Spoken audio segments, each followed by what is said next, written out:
The champagne table, where is it? And tell them the canapes need to be replaced. They're getting warm. Camille turned. The woman in front of her was draped in white, diamonds at her throat, the kind of stillness that came from never having been made to wait for anything. I don't work here. Camille didn't apologize when she said it. She turned back to her conversation. Excuse me. The voice sharpened. I'm talking to you. Camille turned again. Slower. And I answered you. I'm not with the catering staff. The woman looked her over. Slowly. Deliberately. Starting at her shoes and ending at her face, the kind of look designed to remind someone of their place. Right. A small smile that didn't reach anything. My mistake. She said it the way people said things they didn't mean at all. Camille held her gaze for one beat. Then she turned away. The woman's hand closed around her arm. I'm talking to you and you're walking away? Camille's eyes dropped to the hand on her arm, not startled. Measuring. Then her voice dropped to something quieter and more final than anger. Let go of my arm. Excuse me. I said let go of my arm. Do you know who I am? The woman stepped closer. I don't think you understand what you're doing right now. I understand perfectly. You made a mistake, I corrected it, and now you need to let go of my arm. How dare you? The smile was gone now. How dare you speak to me like that? Do you have any idea who my husband is? Do you know whose event this is? I know whose initiative this event is funding. A beat. Mine. Then, quieter. Now let go of my arm. Yuna let out a soft laugh. Not surprised, dismissive. Of course it is. Her grip tightened slightly. I'm sure everything about you is exactly what you claim. Camille didn't pull away. She held her gaze. Then let go of my arm and find someone who needs your permission to exist. Then, Yuna slapped her. The sound cut through the nearest conversations like something breaking. Heads turned. The room didn't stop, but it slowed, the way rooms do when something has happened that can't be taken back. Camille stood completely still. 1 second. The stillness of someone making a decision, not processing a shock. Then she slapped her back. Clean. Measured. Final. You think it's everyone you can just treat or talk to anyhow. Camille didn't move after. Didn't adjust her posture. Like the moment had already ended for her. The woman's mouth opened. Her hand went to her cheek. Around them, the nearest guests had stopped pretending not to watch. Security. Her voice came back sharp and high. Security. Did you see what she just? Someone get security. Now. Across the room, a man set his glass down slowly. He didn't move yet. He just watched, with the particular stillness of someone who had already decided what was going to happen next. If this is your kind of story, go ahead and like and subscribe, and stay with me because this shifts in a way she doesn't see coming. Camille Reed had not always been the kind of woman who walked into rooms like this one and felt nothing. There had been a version of her, years ago, who would have dressed differently for a night like tonight. Who would have arrived early and positioned herself near people she recognized and laughed a little too readily at things that weren't that funny. That version had been trying to prove something. She had spent a long time figuring out what she was trying to prove, and when she finally understood the answer, she stopped. Camille ran a private practice in the city 6 years now, built from a single rented consultation room and a patient list. She had assembled one referral at a time. But the work she was most known for, to the people who paid attention to that kind of work, was the outreach initiative. 3 years of grant applications, city council meetings, logistics negotiations, and one very long funding gap that she had bridged personally before she found the donors to replace it. The mobile clinics would serve 4 communities that had been without consistent medical access for over a decade. Tonight's gala was meant to close the final funding gap. She had earned her place in this room. She had not been invited as decoration. Getting ready that evening, her colleague Denise had stood in the doorway of her office, watching her fix her earring. You know what these things are, Denise said. Rich people performing generosity. Doesn't it bother you? Sitting across from people who spend more on a table setting than most of your patients make in a month, and they want a plaque for it. Camille looked at herself in the small mirror she kept on her desk. As long as the money clears, they can perform all they want. You're very pragmatic for someone who cares as much as you do. I care about outcomes, Camille said. Not the process. She picked up her clutch. The clinics get built or they don't. Everything else is noise. She had treated a patient 3 months ago who had come in through a referral with almost no accompanying paperwork. The intake form had a first name and an initial where the last name should have been. No insurance information, which meant private pay. No listed emergency contact. The referral note from the intermediary was brief to the point of being unusual, a single paragraph, clinical, impersonal. The man himself had been quiet in the way that some patients were quiet, not nervous, not evasive, just economical. He answered her questions precisely and offered nothing beyond what was asked. Well-dressed in the way that people were well-dressed when money was so settled it no longer needed to announce itself. No watch, no rings, nothing that performed wealth. Just the clothes themselves, and the way he sat in the chair like he was accustomed to rooms waiting for him to speak first. She had treated him the way she treated everyone. Thoroughly. Without theater or adjustment. She had told him what he needed to know and what he needed to do, and he had listened without interrupting. Before he left, he had said, "Thank you, Dr. Reed." She had said, "Take care of yourself." She had not thought about him again. She arrived at the gala at 8 and moved through it the way she moved through most rooms, not announcing herself, not shrinking, just present. She knew a few people. She spoke to them. She kept her champagne glass mostly full and mostly untouched and found a natural position near the drinks table where she could have a real conversation without having to perform for the room. She was mid-conversation with a researcher she had been trying to connect with for months when the woman in white approached her. Shin Woojin had been in the room for 43 minutes and had already identified 3 things that were going to require his attention before the end of the week. He had come because Choi Byung-ho had asked him to. Not directly, Byung-ho never asked for things directly when he could route the request through enough intermediaries to make it feel like an invitation rather than a need. Woojin had come anyway, because Byung-ho owed him a significant sum of money and the patients required to wait for it had a cost, and attending a gala was a cheaper form of that cost than the alternatives. He had been managing Byung-ho's situation quietly for 8 months. The man's portfolio had deteriorated faster than his reputation had caught up to the fact, which meant he was still being treated in rooms like this one as though he were the person he had been 3 years ago. Woojin found this neither interesting nor particularly relevant. What was relevant was the timeline, and the timeline was becoming inconvenient. He got a drink at the bar and turned to survey the room in the way he always surveyed rooms, not sweeping, not obvious, just a steady and unhurried assessment that cataloged what mattered and discarded what didn't. He saw her before she could have seen him. It took him a moment to place her. She was in a different context, a different room, different clothes, but the recognition came cleanly once it arrived. The directness, the economy of her attention. The way she was talking to the person across from her like that conversation was the only thing happening, which was unusual in a room where most people were having one conversation while monitoring 3 others. Camille had treated him 3 months ago like he was a person with a medical problem, not a name with implications. She had not adjusted her manner when she understood, or perhaps didn't understand, who he was. She had not asked questions that went beyond what the appointment required. In his world, that was not ordinary. He did not approach her. He watched her from across the room and noted that she moved through the space with the particular ease of someone who had nothing to prove to it. Then he watched Choi Yuna notice her. Choi Yuna had married into the name and then spent 12 years behaving as though it had always belonged to her, which was the only way to survive a thing like that. She was not unintelligent. She was not even, in the strictest sense, unkind. She donated to causes. She remembered assistants' birthdays.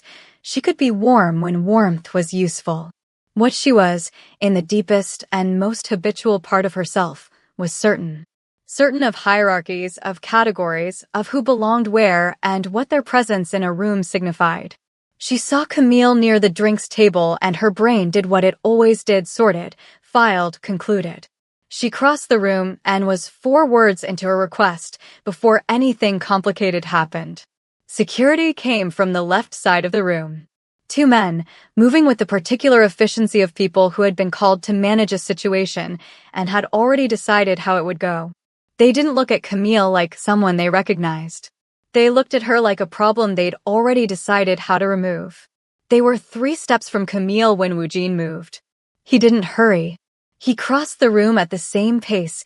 He did everything, unhurried, deliberate, as though the outcome had already been arranged and the movement was a formality.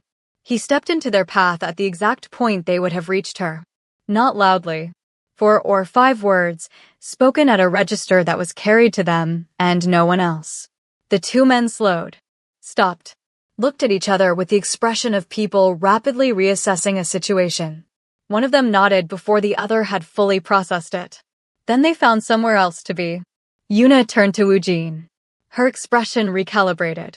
They knew each other from a dozen shared events, shared circles, shared tables. They were, in the taxonomy she used to organize the world, the same kind of people. She expected alignment.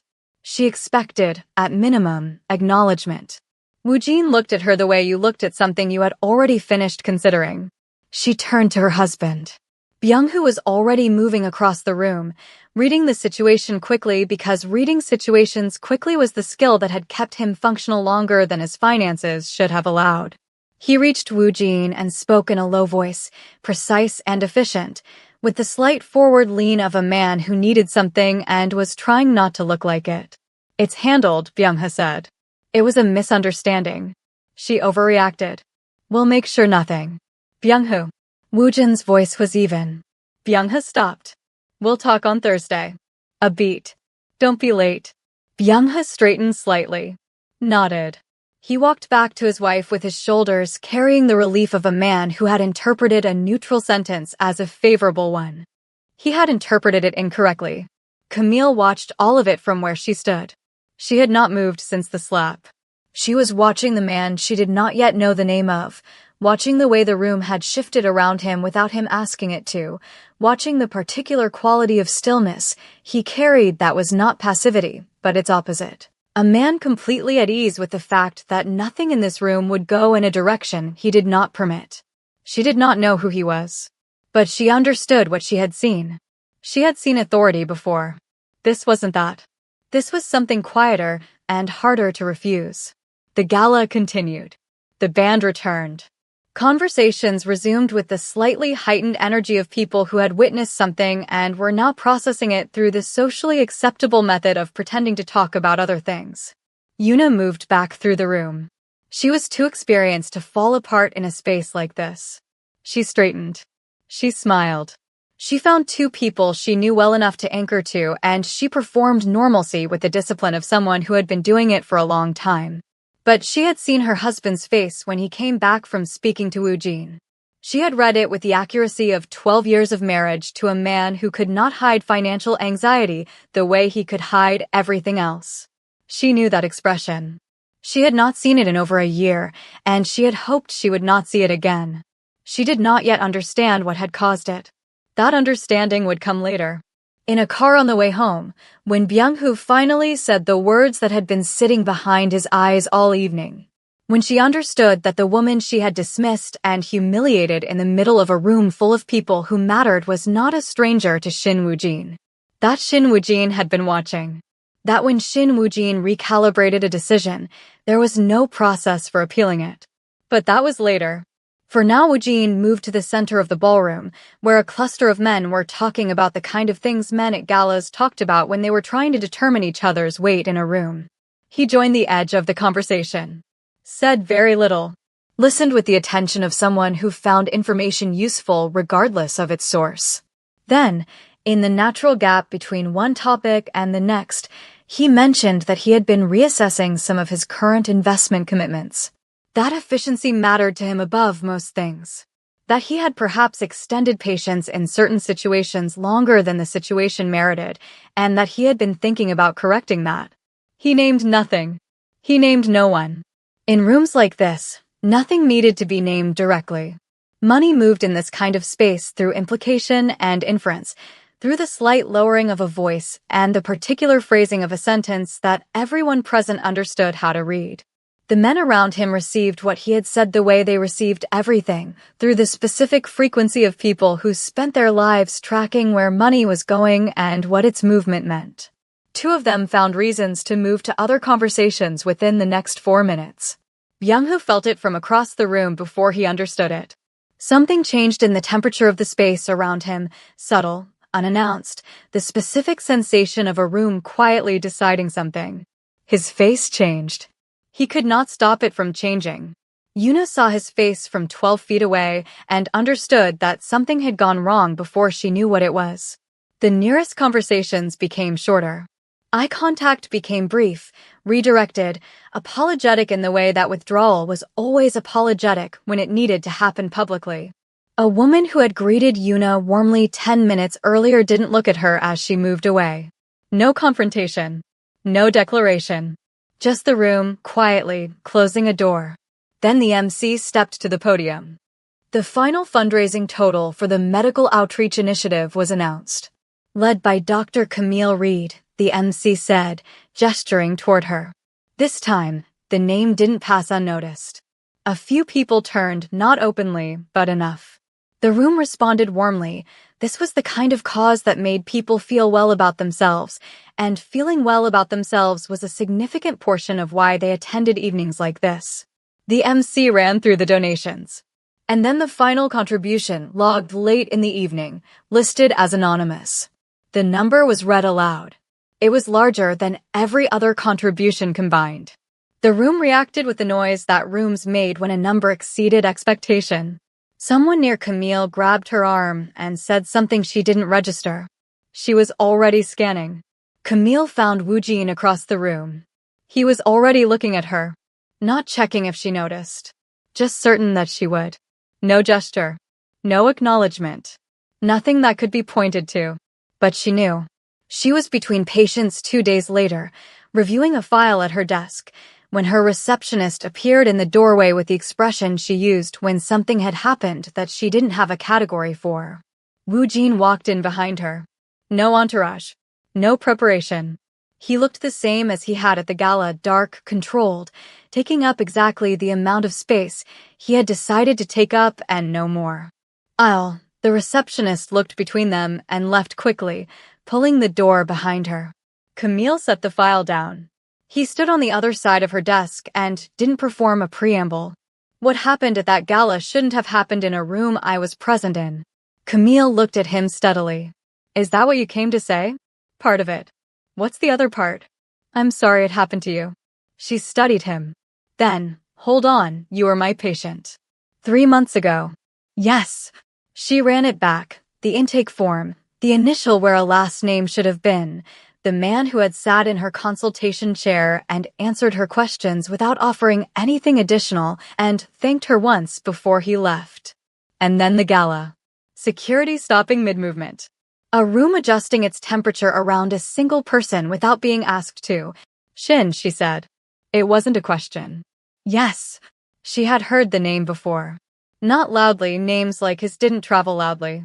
But she had heard it, in the specific way that certain names circulated in the city through implication and inference, never quite attaching to anything verifiable. She didn't step back. She didn't react. She simply took the information and placed it next to everything else she knew, and looked at him with the assessment of someone deciding what to do with a new variable. He waited. He seemed comfortable waiting. Why didn't you say anything? She asked. At the gala. At the moment. Because you didn't need me to. A beat. And I don't interfere unless I have to.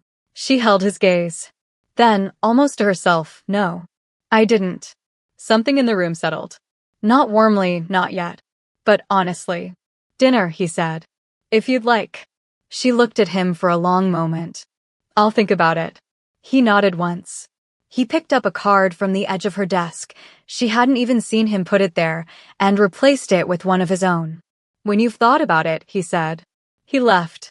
She looked at the card on her desk for a long time before she picked it up. She called him that evening. Thursday, she said. 7. I'll send a car. I have a car. A pause. 7, he said. The restaurant was not what she had expected. No reservation list designed to perform exclusivity, no lighting calculated to impress. Just a quiet room with good food and enough space between tables for a real conversation. Wu Jin was already there when she arrived. Standing, not sitting, she noted that. He waited until she was seated before he sat. Camille looked at the menu. You picked somewhere modest. I picked somewhere good. Is there a difference? Usually. She looked up. He was watching her with the same quality of attention she had noticed at the gala, not intrusive, but complete. Like he had decided to be in this conversation and meant it entirely. Do people ever tell you no? She asked. He held her gaze. Not twice. Is that a warning? It's an observation. She looked at him for a moment. Then she laughed, short, genuine, unguarded in a way she hadn't planned. Okay. He didn't smile. But something in his expression shifted, slightly, in a way she was already learning to read. He showed up to things after that. Not loudly, not with an announcement. He attended a planning session for her outreach initiative and sat at the back of the room and said nothing and was gone before most people registered he had been there. A week later, a logistics problem that had been stalling her mobile clinic rollout for 2 months was resolved. No one connected it to him. She did. She started lowering her guard without deciding to. That was the thing about him, he didn't ask for it. He didn't create conditions designed to produce it. He just showed up, consistently, and let her arrive at her own conclusions. Then a colleague mentioned his name in passing. Not to her directly, just in a conversation she was adjacent to, a conversation about a development deal on the east side of the city and the particular silence that had surrounded it when certain people pulled out. His name came up in the way it apparently came up in those kinds of conversations, at the edges, implied rather than stated, connected to outcomes rather than actions. She went quiet in a way that had nothing to do with the conversation around her. It wasn't fear. It was a calculation. That night she canceled their plan. Sent him a message that something had come up. He replied, understood. One word. No pressure. She sat with it for 2 days. She thought about what she had built. The practice, the initiative, the name she had made for herself in this city through nothing except the quality of her work and the stubbornness of her belief that the work was worth doing. She thought about what complicated meant and what it cost and whether she was the kind of person who could afford to find out. She thought about the way he had stepped into the path of those security guards, not urgently, not dramatically, just precisely. Like disorder was a thing he moved through as a matter of course. Like protection was not a gesture but a habit. On the 3rd day, she called him. I need to say something. Say it. I built everything I have with clean hands. My practice. My initiative. My name. I didn't come from anything and I worked for all of it, and I am not going to watch it become complicated. Silence on the line. He let her finish. I like you. I'm not pretending I don't. But I need to know what I'm stepping into. Not a version of it. The actual thing. When he spoke, his voice was the same as always, even unhurried. But underneath the evenness there was something she had not heard in it before. My world is what it is, he said. I'm not going to dress it up for you because you deserve a straight answer more than you deserve a comfortable one. A beat. It costs things. It demands things. There are parts of it that don't resolve cleanly and won't. She waited. But you are not in that world. Nothing in that world will reach you. I will make sure of that, not as a promise I'm making to persuade you, but as a fact about what I'm willing to do. You can't guarantee that. I can tell you what I'm willing to spend to make it true. And I think by now you understand that when I decide something. He stopped. Then, quieter, in a register she had not heard from him before, I have kept everyone at a distance my entire life. It's simpler. It's cleaner. I am not doing that with you, not this time. The line was quiet. Camille sat with it. With all of it, the weight of it, the clarity of it, the particular quality of a man who told you the truth about himself and then let you decide what to do with it. I'm not choosing your world, she said finally. I'm choosing you. A beat. Don't make me regret separating the two. She called him 2 evenings later. I'm in. He didn't mark it. Didn't make it a moment. Just, I know. Weeks later, Choi Yuna attended a luncheon on the other side of the city. Smaller venue. Fewer names. Her husband stood beside her with the posture of a man who had forgotten how to take up space in a room that no longer made space for him. The conversations were polite, brief. No one recalibrated when they walked in. No one needed to. Camille was laughing at something, unguarded, unmanaged, the laugh of someone who had forgotten to track how she was coming across. Wu Jin watched her. Not the way he watched rooms. Not with the steady assessment he brought to spaces and people and situations that needed to be understood and accounted for. Just watching her. Like she was the only fixed point in the room and everything else was movement. And for the first time in a long time, he let it stay that way. If you made it to the end, you already understand. Some mistakes don't explode. They quietly change everything. Or do they really stay quiet? And tell me, would you have handled it differently? If you enjoyed the story, don't forget to like the video and subscribe to the channel so you don't miss the next one. See you in the next video.